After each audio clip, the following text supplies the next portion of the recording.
부활절입니다. 기쁜 부활절입니다. 영미권에서는 해피 이스터 이렇게 하는데요.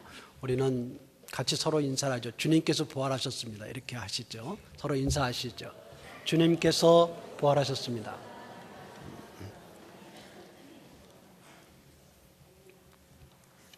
오늘은 빌립보서 말씀을 조금 멈추고 고린도전서 15장, 부활장이라고 하죠. 이 고린도전서 15장의 말씀을 함께 나눌 텐데요.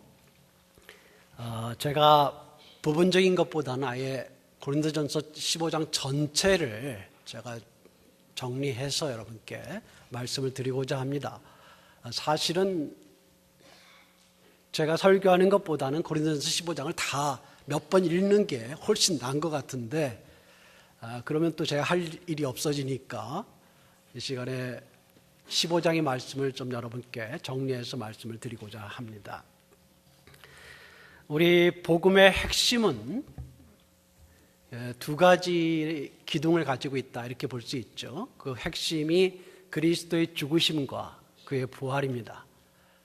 그래서 3절 4절에 이렇게 나와 있습니다. 내가 받은 것을 먼저 너에게 전하였노니 이는 성경대로 그리스도께서 우리의 죄를 위하여 죽으시고 장사 지낸 바 되셨다가 성경대로 사흘 만에 다시 살아나사 이렇게 말씀 주셨습니다.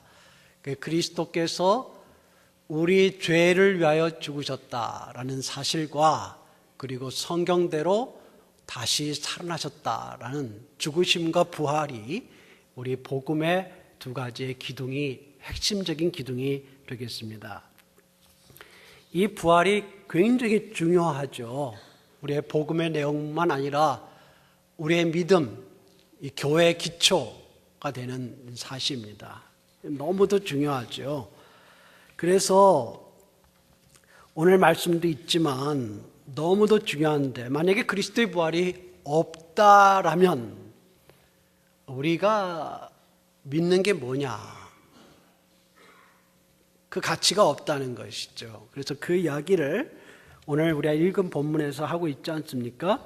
14절 보면은 그리스도께서 만일 다시 살아나지 못하셨으면 우리가 전파하는 것도 헛것이다. 아무것도 아니다라는 것이죠. 또 너희 믿음도 헛것이다. 믿는 게 뭐냐? 그 아무것도 아니다라는 것이죠. 또 우리가 하나님의 거짓 증인으로 발견되리라. 이것은 앞에서 이야기한 것처럼 전파하는 것이 아무것도 아니니까 그래서 사실에 기초한 것이 아니라면 그것이 거짓이라면 아니면 만들어진 것이라면 또는 어떤 사람들이 말하는 것처럼 교회가 사실이 아닌데 그냥 고백하는 거라면 그냥 믿는 거라면 그것은 헛것이다. 아무것도 도움이 되지 않는다. 그리고 하나님에 대해서 거짓 증인이다. 사실이 아닌 것을 말하는 것이니까 거짓말하는 것이다. 부활이 사실이라면 반대가 되죠. 교회가 전파하는 것, 사도들이 전파하는 것이 진리이고 너무도 중요한 것이고 그 말이죠. 또 믿음도 그 부활을 믿는 믿음도 정말 중요한 것이고 그리고 사도들이나 교회가 진실된 증인이다.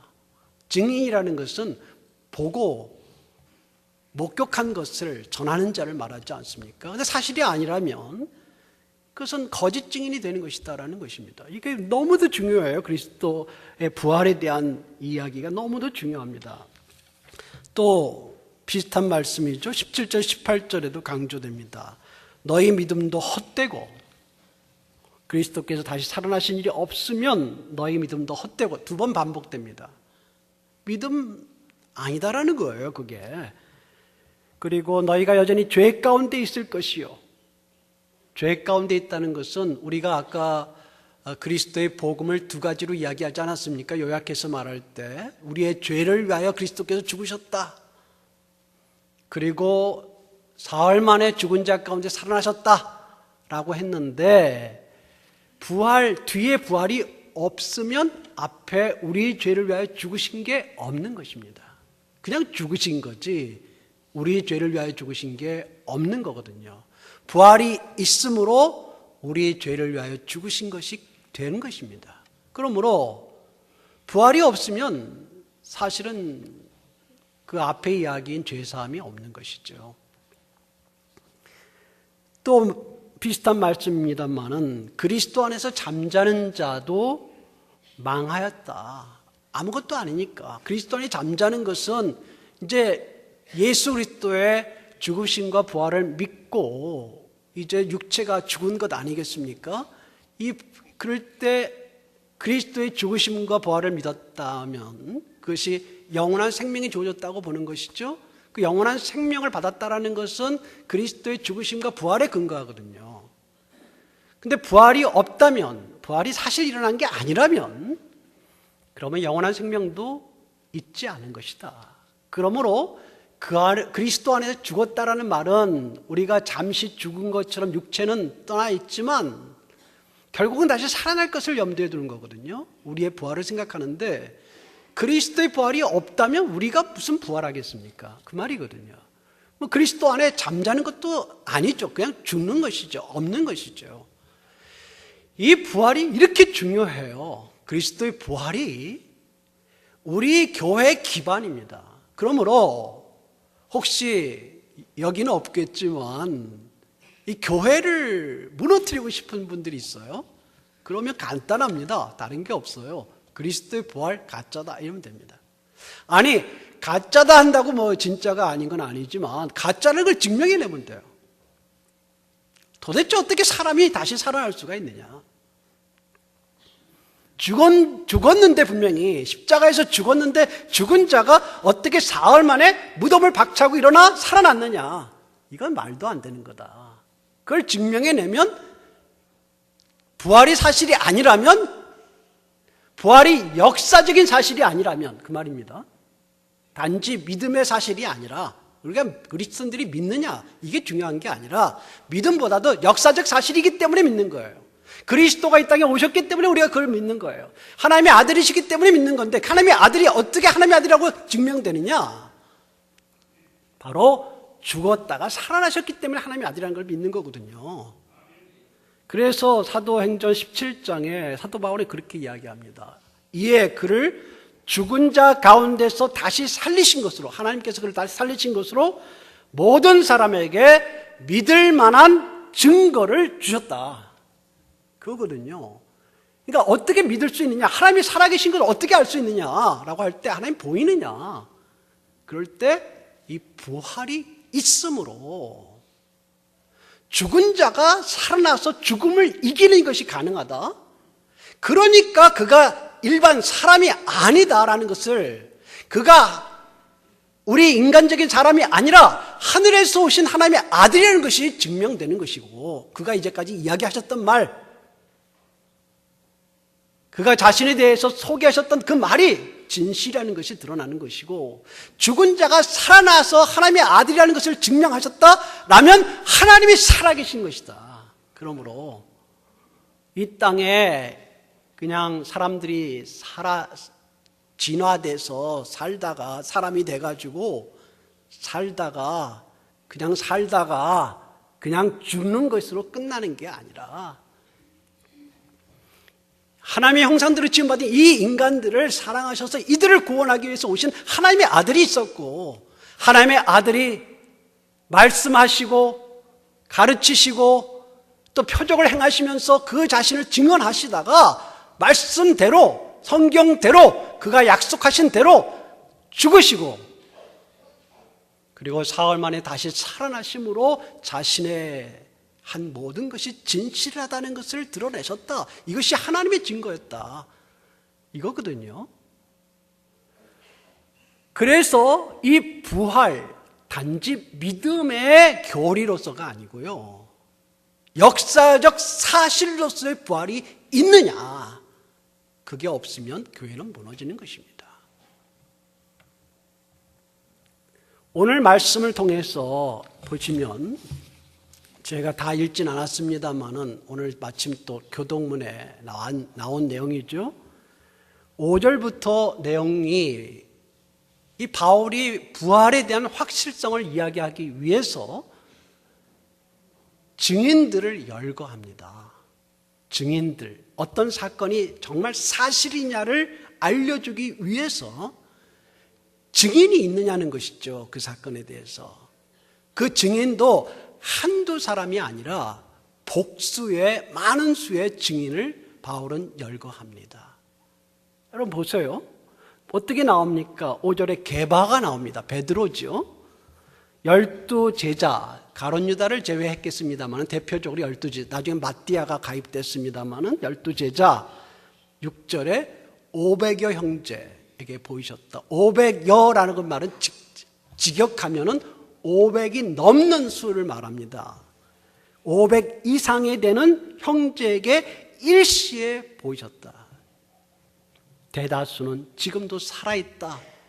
바울이 이 기록할 때, 고린도전서를 기록할 때가 주후 53년에서 57년으로 여겨집니다. 그 사이일 텐데요. 에베소에서 사역할 때입니다. 그러니까 그 시절은 예수님께서 죽으시고 부활하시고 승천하신 때부터 불과 25년 정도밖에 안 됐을 때입니다. 그래서 바울이 당당하게 말하는 거예요. 봐라, 500의 형제가 있다면 500의 형제가 아직 대다수가 살아있다. 그들이 이 사건의 증인이다. 역사적인 증인이다. 착각한 게 아니라 실제로 부활하신 주님을 만난 자들이 있다. 예루살렘 교회에 이들이 예루살렘 교회의 주축이 됐었고, 나중에 예루살렘 교회가 핍박돼서 흩어지자 곳곳으로 흩어져서 교회를 세운 장본인들이 이 500여 형제들이에요. 그러니까 지금 에베소나 또 고린도에 이들이 있었을 가능성이 있습니다. 일부가 이 교회를 세우는 데 앞장섰을 사람들이었을 거예요. 아직 살아있다라는 거예요. 또 7절에 야고보에게 보냈다. 야고보라는 것은 예수님의 동생 야고보입니다. 그 야고보가 예수님 당시에는 예수님을 믿지 않았잖아요. 그가 믿기 시작한 것은 예수님께서 부활하신 다음입니다. 왜 그러겠어요? 육체의 형님을 하나님의 아들로 인정할 수 없었던 것이죠. 우리가 너무도 잘 아는 사건입니다. 그런데 그분이 다시 살아나셨어요. 그가 이야기했던 말이 내가 위에서부터 왔다. 땅에서 난 자가 아니다. 육체의 형이 아니라는 거예요. 그것이 부활로 증명됐으므로 야고보가 그제서야 굴복하고 하나님의 아들이심을 인정하게 돼서 믿은 것 아닙니까? 그래서 예루살렘 교회에 중요한 사도적 역할, 지도자가 된 것 아닙니까? 예루살렘 교회 역사적으로 예루살렘 교회 1대 담임 목사로 칭하는 분이 이 야고보예요. 지금도 역사가 쭉 그곳에 가면 기록이 되어 있는데요. 1대 비숍이 야고보입니다. 그 후에 모든 사도와, 여기 사도라는 말이 나오는데요. 앞에 제자랑 반복되는 이야기가 있습니다. 왜? 이렇게 물어보는 분들이 있어요. 왜 앞에 12제자가 나오는데 여기 사도가 또 나오느냐 이렇게 나오는데요. 이게 지금 세 개씩 바울의 증인들을 열거하는 부분입니다. 세 그룹. 첫째 베드로, 둘째 12제자, 셋째 500의 형제. 이 특징 하나의 그룹이에요. 그게 그 그룹의 특징은 제자라는 것이 되어 있습니다. 제자. 베드로가 제자의 첫 번째 제자죠. 먼저 처음 된 제자라기보다는 수속 제자 아닙니까? 그리고 12제자가 있죠. 500의 형제들도 결국 제자들입니다. 제자 증인들을 말해요. 그 다음에 세 그룹이 나오는데 세 그룹의 첫째가 야고보입니다. 야고보는 제자가 아닙니다. 원래. 그렇죠? 그럼 제자가 아니면서 사도적 역할을 한 사람이 야고보예요. 그리고 모든 사도들, 이 사도들은 제자들과 중복이 됩니다. 그러나 여기서는 사도라는 특징을 이야기해 주고 있고요. 세 번째로 나오는 게 누구죠? 마지막으로? 바로 사도 바울입니다. 그래서 맨 나중에 만삭되지 못하여 난자 같은 내게 9절에 나는 사도 중에 가장 작은 자다. 나는 교회를 박해하였다. 이런 사도인 나, 이 세 그룹이 다 사도적 특징을 보여줍니다. 사도 바울도 제자가 아니었지 않습니까? 나중에 사도가 되었습니다. 이쪽은 제자들을 강조하고 이쪽은 사도들을 강조해서 두 가지 증인 그룹들이 합쳐서 예수 그리스도의 부활을 증언한다라는 이야기를 하고 있는 것입니다. 베드로가 제자들 중에서는 대표적이고 처음 등장하고 야고보가 사도라고 제자가 아닌 사도 중에는 대표가 되는 것이고 맨 마지막에 500여 형제가 제자들로서 그들이 그리스도를 부활을 증언하는 것이고 맨 마지막에 사도 중에서는 마지막 사도인 사도 바울이 예수 그리스도를 증언하는 것입니다. 500여 형제들은 아직도 태반이 살아있고 증언하고 있는 거죠. 태반이 살아있는 그들, 아까도 제가 잠시 말씀드렸지만 그리스도 부활의 증언의 확실성은요, 얼마나 많은 신자들이 믿느냐가 아니에요. 그 믿는 게 나쁜 것은 아니죠. 옳죠. 우리는 그 믿음을 가지는 것이죠. 그런데 이 믿음은 뭐에 근거하냐면 우리가 믿는다라는 그런 게 아니라 역사적 사실에 근거해요. 증언의 확실성에 근거해요. 증언의 신실성에 근거합니다. 그래서 얼마나 많은 사람이 그 사실을 보았느냐. 그리고 보았을 뿐만 아니라 목격했을 뿐만 아니라 그 사건 속에 한 번에 아니잖아요. 그리스도께서 나타나신 게 여러 번 나타나셨죠. 부활하신 후에 40일 동안 나타나셨잖아요. 단 한 번 갑자기 나타난 신기루가 아니라 그리스도가 40일 동안 제자들에게 나타나셨잖아요.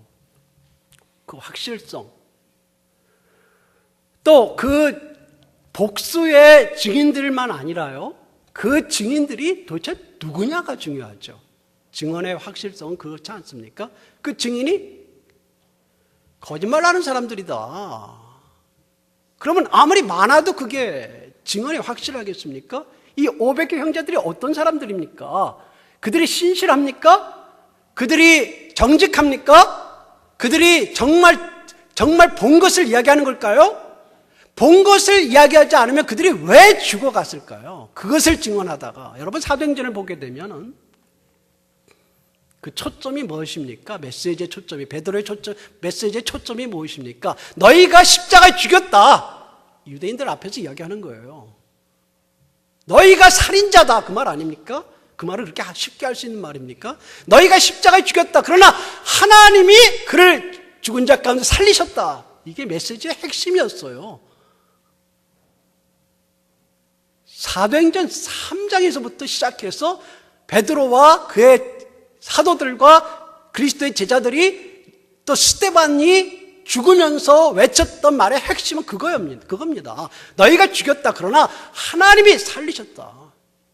부활이다, 부활. 부활이 있다. 이것이 그들의 증언이에요. 바울이 이 글을 썼을 때는 요한의 형제 야고보 사도 중에서 야고보가 이 일 때문에 순교했습니다. 증언하다가 그리스도의 부활을 이야기하다가 그 사실인데 어떻게 합니까? 야고보로서는 그것 때문에 죽었어요. 또 여러분 잘 아는 스데반 일곱 집사인 스데반이 아마 500여 형제에 들어갔을 겁니다. 그리스도 살아계신데 어떻게 할 거예요? 부활하시고 승천하셨는데 아니라고 할 수 없잖아요. 그것 때문에 죽어야 된다면 죽는 것이죠. 여러분 바울 보세요. 바울이 어떤 사람이었습니까? 교회를 핍박하는 자고 교회를 말살시키려고 노력했던 사람 아닙니까? 유대교의 지도자 아닙니까? 그가 어떻게 부활을 증언하는 자가 됐습니까? 다메섹에 가다가 가는 도중에 다마스커스 도중에 부활하신 주님을 만나지 않았어요? 너가 나를 왜 핍박하느냐? 사울아 내가 나를 왜 핍박하느냐? 누굽니까? 당신이 누굽니까? 예수님께서 뭐라고 그러셨어요? 내가 핍박하는 예수다. 눈이 멀어버렸어요. 그 빛에 눈이 멀었어요. 3일 동안 먹지를 못했어요. 마시지도 못했어요. 그 충격과 그 엄청난 전율이 있었어요, 바울이. 그전에는 어떤 사람이었습니까? 교회를 말살하기 위해서 노력했던 사람 아니에요. 그래서 다마스커스까지, 시리아의 다마스커스까지 말 타고 달린 사람 아닙니까? 그런데 중간에 부활하신 주님을 만났어요. 여기서 말하는 게 그거거든요. 난 사도 중에 가장 작은 자다. 맨 나중에 만삭되지 못한 난자 같은 내게도 보이셨다. 부활의 주님을 보게 되고 만나게 되니까 이 사도들이 견딜 수가 없는 거죠. 완전히 바뀌는 거죠. 여러분 어떻게 안 바뀌겠어요? 바뀌는 거죠. 두려움? 아니, 뭘 두려워할 게 있어요. 부활하신 주님을 만났는데요. 사람이 죽은 자 가운데 죽었다가 완전히 죽었다가 살아나는 일이 있다. 하나님의 아들이시고 메시아이신 그분이 살아나셨다. 죽음을 이기고 승리하셨다라는 것을 목격한 이상 사람이 어떻게 안 바뀝니까? 어떻게 두려워할 게 생기겠어요? 죽음이 끝이 아니구나. 죽었다가 살아나신 것으로 봐서 소생도 아니잖아요. 부활체를 입고 살아나신 거잖아요. 영원하게. 이 죽음이 아무것도 아니구나. 내가 이 사실을 증언하다가 예수 그리스도의 죽으심과 부활을 증언하다가 죽어도 좋다. 왜? 이게 다가 아니구나 알니까요.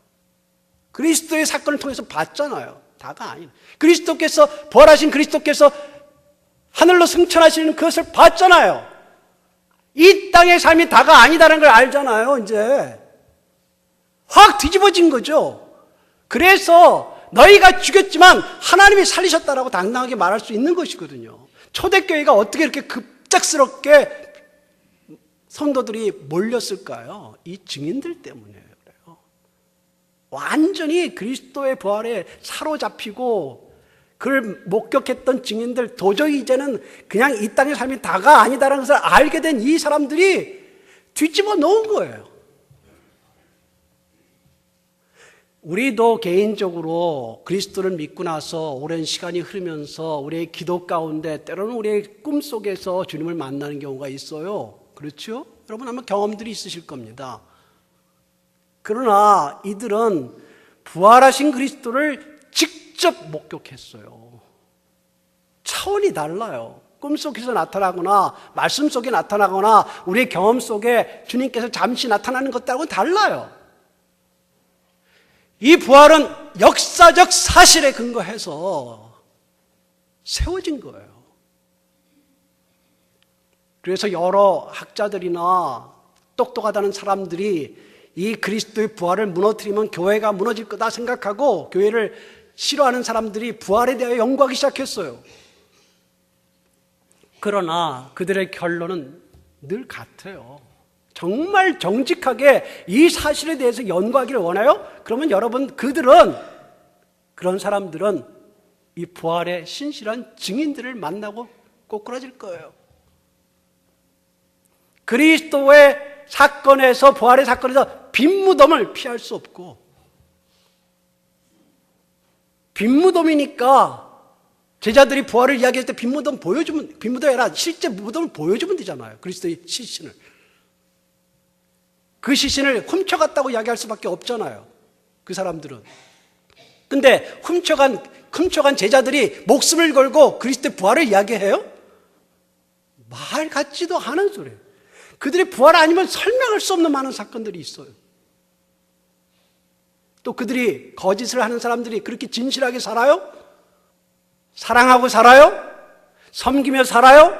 목숨을 내놓고 산단 말이에요? 이 땅에 다가 아닌 것들을 살 수 있는 그 신앙의 근거가 어디서 나와요? 그리스도의 부활이에요. 그래서 회의론자들이 그리스도의 부활에 대해서 공박하기 위해서 연구하다가 그리스도의 부활 앞에 넘어져서 신앙을 갖게 돼요. 그리고 여러분은 회의를 가진 사람들이 주변에 있어요?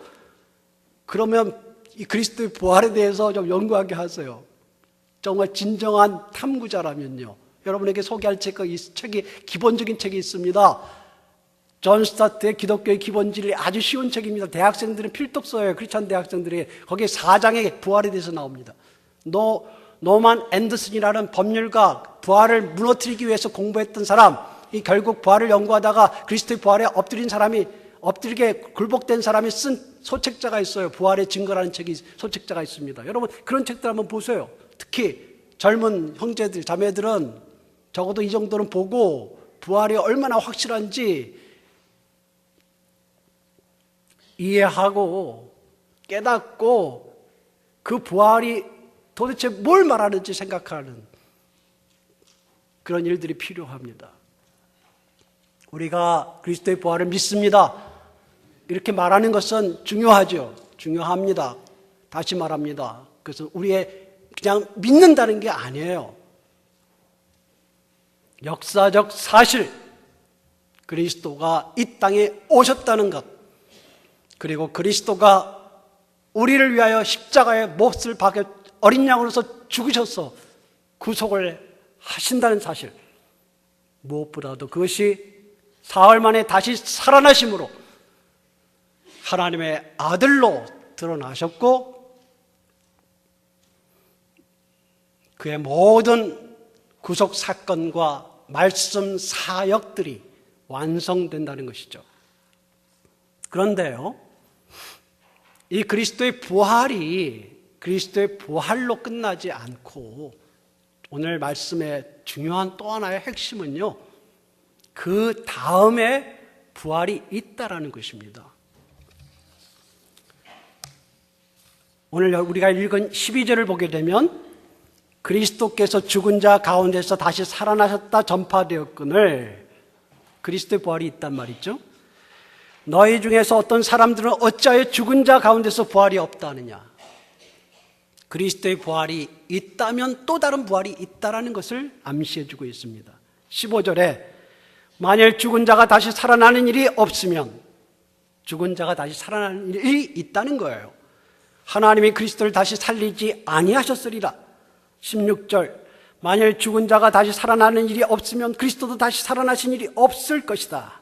이 말씀들은 그리스도의 부활을 증언하는 말이면서 동시에 그리스도의 부활, 그 다음에 부활을 예고해 줍니다. 그래서 이 말씀은 후에 20절에 가서 그리스도께서 죽은 자 가운데서 다시 살아나셔서 잠자는 자들의 첫 열매가 되셨다라는 말씀으로 이어지게 되는데요. 이 첫 열매가 되셨다, 죽은 자들의 첫 열매가 되셨다라는 것은 그리스도 자신이 첫 번째로 살아나신 분이다라는 뜻 아닙니까? 첫 번째로 살아나셔서 첫 열매가 되셨다는 말은 그 다음 열매들이 있다라는 것이죠. 그 다음 열매들이 무엇이냐면 바로 우리의 부활입니다. 우리 여러분 고백하지 않습니까? 신앙 고백하지 않습니까? 죄 사하여 주시는 것과 그 다음에 뭐죠? 그 다음 뭐죠? 몸이 다시 사는 것과 그리고 영원히 사는 것을 믿사옵나이다. 거기서 몸이 다시 사는 것과 영원히 사는 것은 바로 우리의 몸이 다시 사는 것이에요. 이미 앞에 부활이 나왔습니다. 사도신경에서요. 그리고 이 부분은 우리의 죄사함과 우리의 다시 사는 것을, 우리의 부활을 믿는 것입니다. 이 말씀이 주어집니다. 바울은 말합니다. 아담 이래 모든 사람이 아담을 따라 모든 사람이 죽게 된다. 죽음이 그들을 지배한다는 거예요. 우리도 죽음을 어쩔 수 없습니다. 그런데 그리스도를 따르는 자들은 그리스도와 함께 부활할 때가 있다는 것입니다. 영원한 삶을 사는데 그 영원한 삶이 부활로 나타난다는 거예요. 그 부활이 어떤 것이냐라고 했을 때 우리의 육체가 새로워진다는 것입니다. 여러분 그 뒷부분에 많은 말씀을 하셨어요. 땅의 형체, 하늘의 형체, 썩을 것과 썩지 않을 것, 욕된 것과 영광스러운 것, 약한 것과 강한 것, 육의 몸과 신령한 몸, 흙에 속한 자의 형상과 하늘에 속한 자의 형상, 이게 계속 대조하거든요.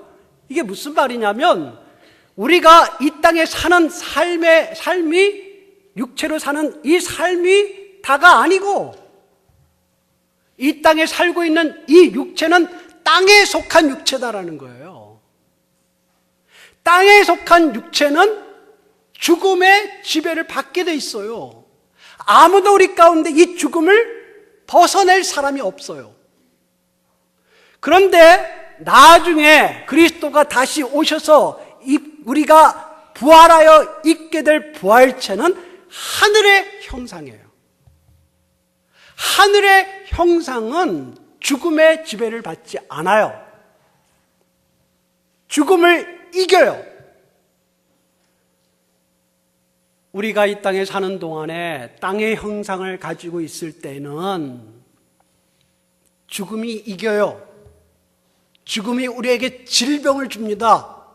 그렇죠? 몸이 약해져요. 몸이 병에 들어요. 몸이 고통을 받습니다. 그리고 언젠가는 죽음을 맞이하게 됩니다. 이건 피할 수 없어요. 물론 좀 회복하고 좀 건강을 돌보고 좀 젊게 살아보고 하는 것들은 가능할지 몰라도 여러분 절대로 우리가 몸이 노쇠해지는 걸 막을 수 없어요. 우리 몸이 약해지는 거 막을 수 없습니다. 왜요? 이 육체는 죽음의 지배를 받기 때문에 그래요. 그러므로 죽음이, 사망이 우리를 쏴요. 우리를 이겨요. 이게 이 땅에서의 삶입니다. 그러나 여러분, 그리스도의 부활 그 다음에 있을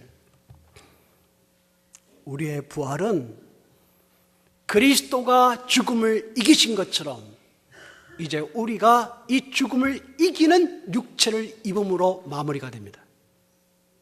여러분 아셔야 됩니다. 그날을 바라봐야 됩니다. 완전한 부활체를 입게 될 때가 올 것입니다. 하늘에 속한 형체를 입게 될 것입니다. 여러분 오해하는 분들이 있어요. 이 얼굴처럼 똑같이 생길까요? 그렇지 않을 것입니다. 그래서 바울이 뭐라고 이야기합니까? 씨앗이 있다. 씨앗이 떨어져서 죽는 것 같지만 다른 형체로 식물이 나오지 않느냐? 이 형체 그대로 나올 거 아니에요. 이 형체 제가 흰머리 계속 가지고 있을 것 같아요? 달라집니다. 우리의 부활체는 변화됩니다. 그게 그리스도의 부활체와 같이 바뀌게 될 겁니다.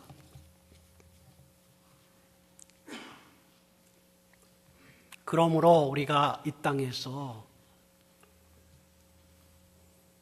영원하지도 않을 육체, 잠시 우리가 장막처럼 가지고 있다가 벗어버리게 될 이 육체에 너무 여러분 집착하지 마세요. 물론 건강을 유지하는 것 중요합니다. 좀 가꾸는 것 중요합니다. 그러나 그것 때문에 너무 애쓰실 필요 없고요. 그것 때문에 너무 집착할 필요 없고요. 그것이 좀 부족하다고 여러분 실망할 거 없습니다. 몸이 자꾸 노쇠한다고 여러분 그거 너무 어려워하지 마세요. 육체는 그런 것입니다. 육체는 별것 아니에요. 우리에게 잠시 장막으로 주어지는 그런 몸일 뿐입니다. 그러나 그 몸은 잠시고 이제 영원한 부활체를 입고 그리스도와 같이 승리하게 될 때가 올 것이거든요. 그 영원한 생이 영원하다는 것이 우리의 중요한 믿음입니다. 그 믿음이 그리스도의 부활 때문에 생기는 믿음입니다. 그래서 달라요, 우리 그리스도인들은. 육체에 집착하지 않으므로 육체의 쾌락을 위해 살지 않습니다.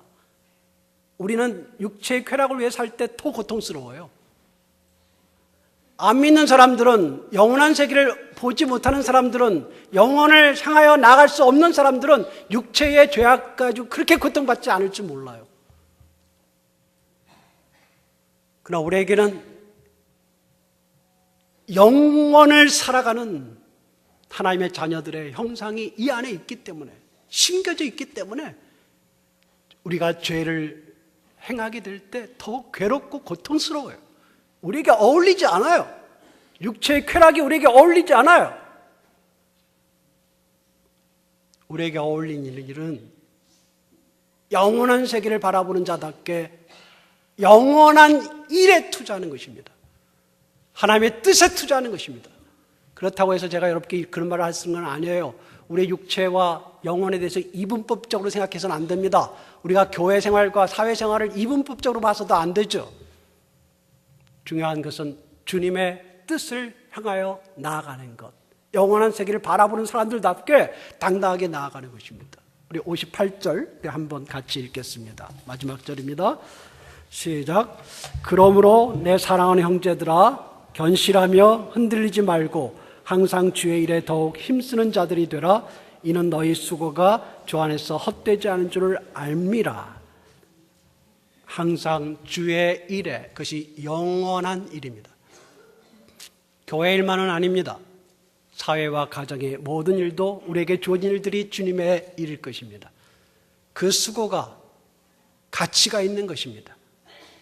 여러분에게 이 한 주간 다시 영원한 세계를 살아가는